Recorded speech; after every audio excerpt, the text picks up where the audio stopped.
खुलुमबाय आं दिनै हाथिसार प्राइमारियाव दंफैयो बेयो 14 चिरां दुवारनि सिंनि मोनसे प्राइमारि UPPL पार्टी अफिसाव आं दंफैयो दिनै बेहाय हाथिसार प्राइमारि वमेन BPF खौ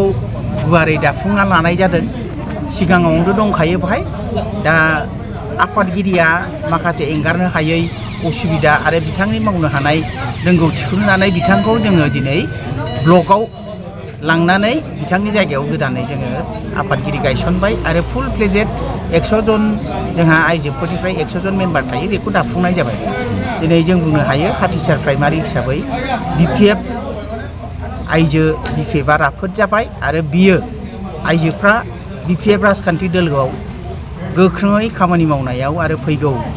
माने सेप्तेम्बर दानाव 2025 नि जे BTC इलेक्सन बेहाय गोहोमैनो गोहोम खोख्लैहोनो हागोन आरो मोजाङै मावफुंगोन होननानै फोथायनाय थाबाय दिनै 14 चिरां दुवारखौ जोङो 2005 जननिफ्राय खाम्फा बरगयारी बिथांखौ डेपुटि चिफ महरै बे ओनसोलखौ जौगाखांहोनाय आरो BTC खौ जौगाखांहोनाय हाबाफारिखौ लानाय जादोंमोन बिथाङा 2020 सनाव काउन्सिलनि इलेक्सनाव जेनदोंमोन खुब खम भटआव जेनदोंमोन मानो होनबा बे समाव बिटिआर एकर्ड जादोंमन शान्ति सुक्तिनि नामाव NDP-फोरजों लानानै जे सुक्ति बे सुक्तियाव बहाय BJP EJP आरो UPPL नि जे जयै खामानि मावलायनायाव BPF राजखान्थि हिसाबै जों जेननो गोनां जादोंमोन अब्लाबो खाम्फा बरगयारी बिथांखौ सासे डायनामिक लिडार हिसाबै BPF-आव बा बर' हारियाव बिथांखौ जोङो 2024 आरोबाव MP हिसाबै बिथांखौनो बिजाथि हिसाबै थिसननाय जादोंमोन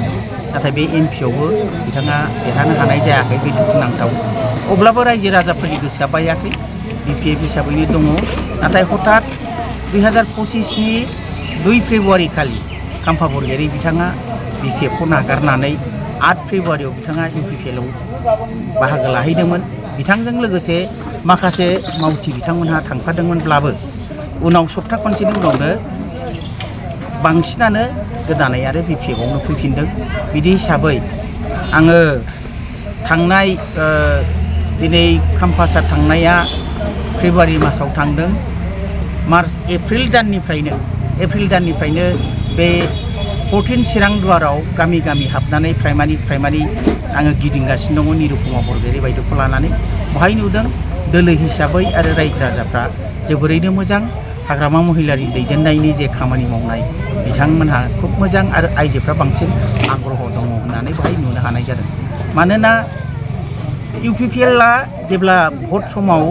आइजोफोरखौ लानानै आइजोफोरनि नामै गोबांथार आसनि फोसावदोंमोन जे न'खर न'खर साख्रि होनाय अरुणोदय आसामनि जे स्किम बेखौ राननायनि बाथ्रा बुंदोंमोन आरो सेल्फ हेल्प ग्रुपनो 75,000 फैसा होनो खोथा होदोंमोन नाथाय बेफोरखौ मोनसेखौ मावफुङाखिसै मावफुंनो हायैयाव बिमा माहारिया जोबोद लाजिनाय मोनदों आरो नङै UPPL-आ जेब्लानो मिटिं खालामो बा गभर्नमेन्टनि मिटिं जेला सरकारि भाबै मिटिं खालामो बिथांमोना चेक रानगोन होननानै सरकारि प्रग्राम लाङो सेल्फ हेल्प ग्रुपनि आइजोफोरखौ अथ'सो थांनायनि उनाव बिथांमोना जेबो मोनाखै नैबे जिनिसा बे गासै चिरां दुवार ओनसोलाव आइजोफोरनि गेजेराव मोनसे खुद्रिनाय लाबोदों आरो बिथांमोनहा दिनै गावसोरखौनो सोलायनानै BPF राजखान्थि दोलोआव ज' थानानै हाग्रामा महिलारि बिथांखौनो BTC सरकार दानायाव मदद होगोन होननानै दिनै बिथांमोना लोब बाहागो लाफैदों दिनै बहाय गोबां आइजोफ्रा फैथ'वाखै मानो होनबा दिनै बे कमिटि दाफुंनायनिसो खिन्थु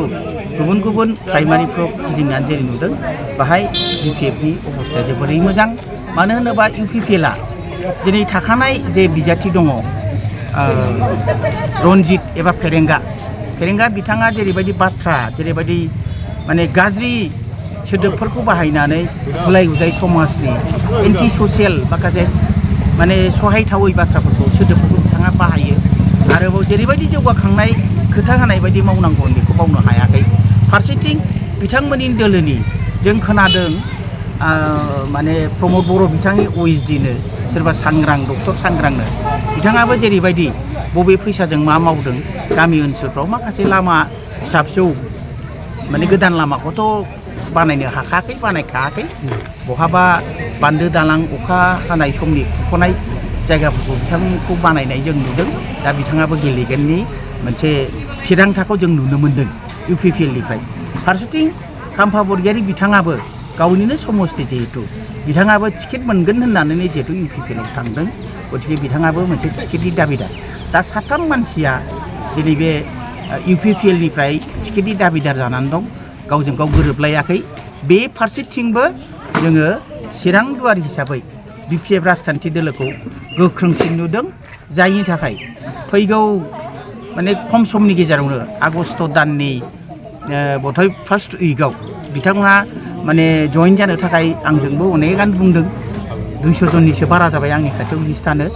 बिनि उनाव बिथांमोनखौ जों दिनै दा बे समाव माइ गायनाय समखाय दोनथ'दों खामानि मावनांगौ होननानै बिथांमोनहा फैगोन आरो बहाय बधय गोबांथार UPPL आव थानाय बा BJP आव थानाय जों साननो हादों जे 2000 जनसिम बारा गुबुन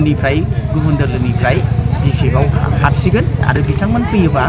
जोङो आरोबाव गोख्रोंसिन जागोन मानो होनोबा जोङो थांनाय बाराव 222टा बरावल' जेनखादों 2020 आव बे हिसाबै BJP आ गोख्रोङै दङ आरो आइजोफ्रा जोबोरैनो रासिनै गाव गावनि भबिष्यत खारन गथ' गथाया बा आइजोफ्रा गावसोर थगायजानायखाय रासिनै गोसो गुदुङै ओंखारनायखौ आं नुनो मोन्दों आरो बहाय जों देरहागोन रोखा।